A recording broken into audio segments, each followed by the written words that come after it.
welcome back to my channel. Welcome to Nina's Chelsea Corner. If you're new around here, I hope all of you are having a good day and looking forward to Chelsea's return as we host Brighton at Stamford Bridge on Sunday.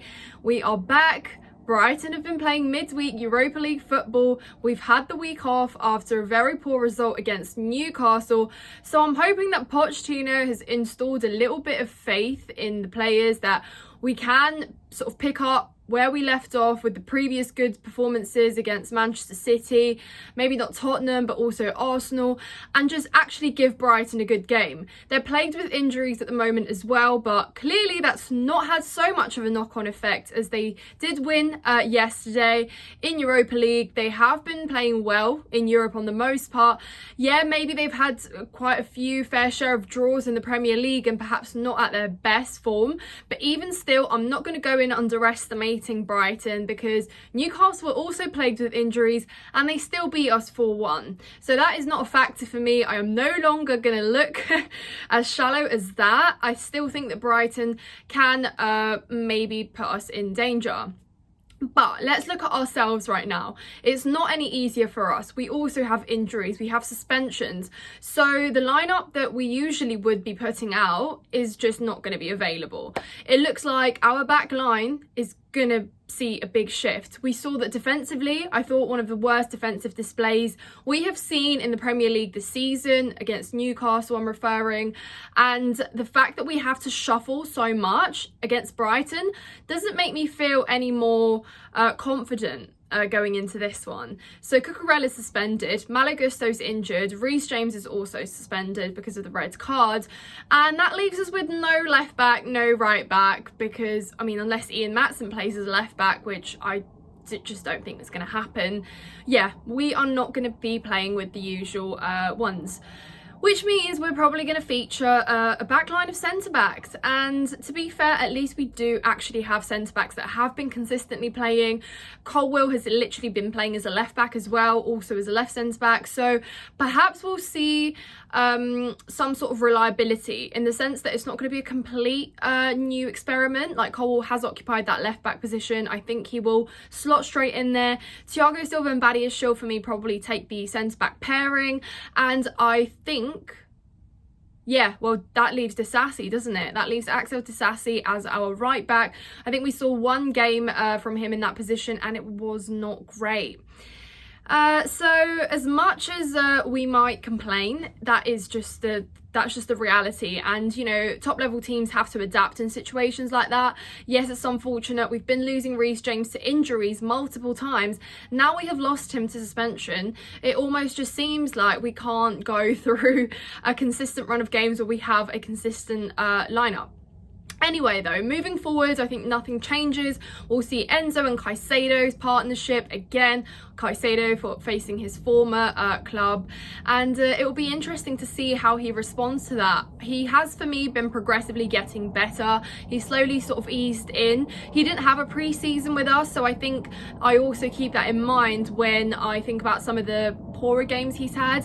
Enzo has also been dividing a lot of opinion recently. Some people have been saying he's overrated. Others have been saying that he's been way too criticised. I personally stand with he's being way too criticised. I don't see how Enzo has been that bad that people are talking about him the way they are.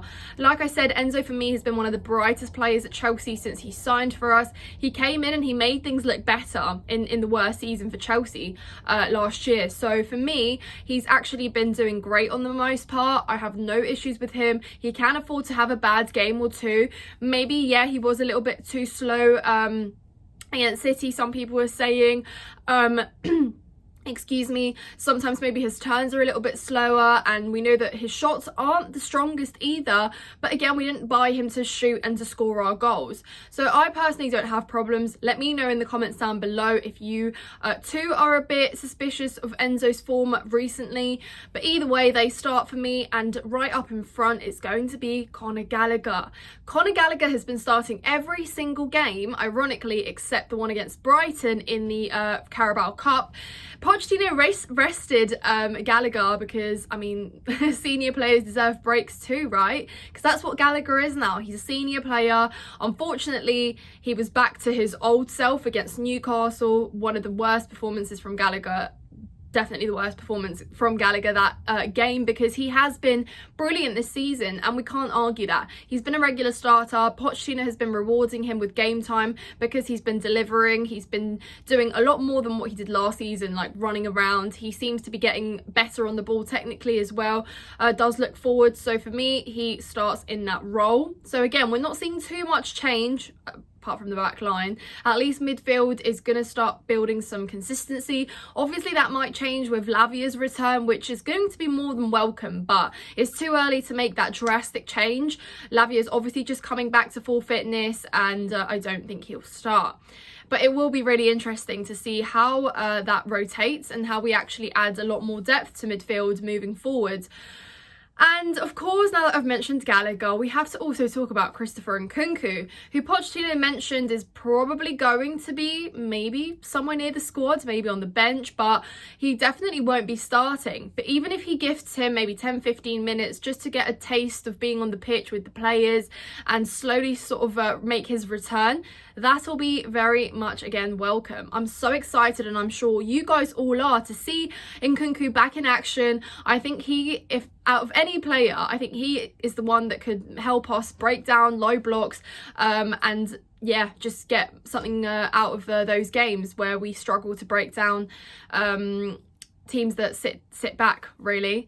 But moving further up, again, Sterling. We're talking about a player that he's up in contention for goal of the month and player of the month, I believe. Obviously that amazing free kick he scored against Newcastle was sort of brushed under the carpet because of how much negativity follows afterwards.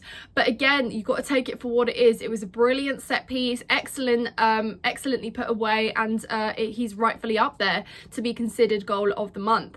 He's been great. He has actually been performing in the top 6 teams. I am someone that has been criticising Raheem Sterling for going missing. I have higher expectations for him because he is that veteran player that's played in the Premier League more times than all the players combined. So I instantly have higher expectations for him. So long may it continue, Raheem Sterling. You for me start, and I think Cole Palmer as well, equally there. The same words, same description about Raheem Sterling. Palmer's been delivering. He's been consistent. He deserves the game time. Another player that struggled against Newcastle, but I'd just say collectively everyone just had an off day. So nobody's really taking away much praise for that game. But yeah, for me, Cole Palmer absolutely starts. He is clearly our penalty taker now. He does brighten up our attack. He moves forward, and I just think up against Brighton, he can provide that extra creativity we'll need to get through. So for me, the big question here is, who are you putting right up top? Let me know in the comments down below, guys. And it's not that we are spoilt for choice, but we do now have 2 strikers available in Armando Broja and Nicholas Jackson. Nicholas Jackson has been disappointing a lot of fans, including myself, recently, because he's just been questionable in his decision making when it comes to that point where you need to look up and shoot. He's been costly in a lot of those games, and he is starting to frustrate a little bit. However, is the answer to just drop him and not give him the chance to improve that, because he did score against Brighton, didn't he? Or is it a case of, no, maybe he's better off the bench, start Armando Broja and see how the game goes? Broja has been great. I mean, up against Aston Villa when he got injured last year, he was performing where he was playing. I think he's equally hungry. He's got energy. He's great technically on the ball. And it seems that he's not afraid to take that shot as opposed to overplaying it. So maybe, just for some refreshment, we could start Broja for that element of surprise. He hasn't played, but then again, you have the question, will Jackson get better if you just drop him and cut off his momentum? Let me know in the comments down below. I personally think he will start Jackson just because of the point on consistency and not making too many changes. Maybe Broja comes off the bench, but who knows? Who knows? Anyways, guys, I'm going to wrap this up with a score prediction from myself. I have not been very good at these this season. It's been up and down. And to be fair, a lot of the games where I expected to win, we lost. A lot of the games where I expected to lost, we drew or won. So it's a difficult one. Like I said, I'm not underestimating Brighton. Yes, they played in Europe literally last night, but that doesn't mean that they are at less of an advantage. Actually, is the sad reason. We saw Aston Villa beat us when they played in Europe, so it's not so much of a factor, unfortunately. Brighton, unfortunately, are playing with different quality. They have had more time with each other. Obviously, De Zerbi's done a great job, and yeah, I mean, right now, league position wise, we cannot really compare. But guys, for me, it's a must-win game, which is why I'm going to manifest a win. I'm going to go 2-1 Chelsea. Let me know your thoughts in the comments down below. Subscribe to my channel if you haven't done so already, guys. Smash the likes, and I will see you in the next one. Up the Chels.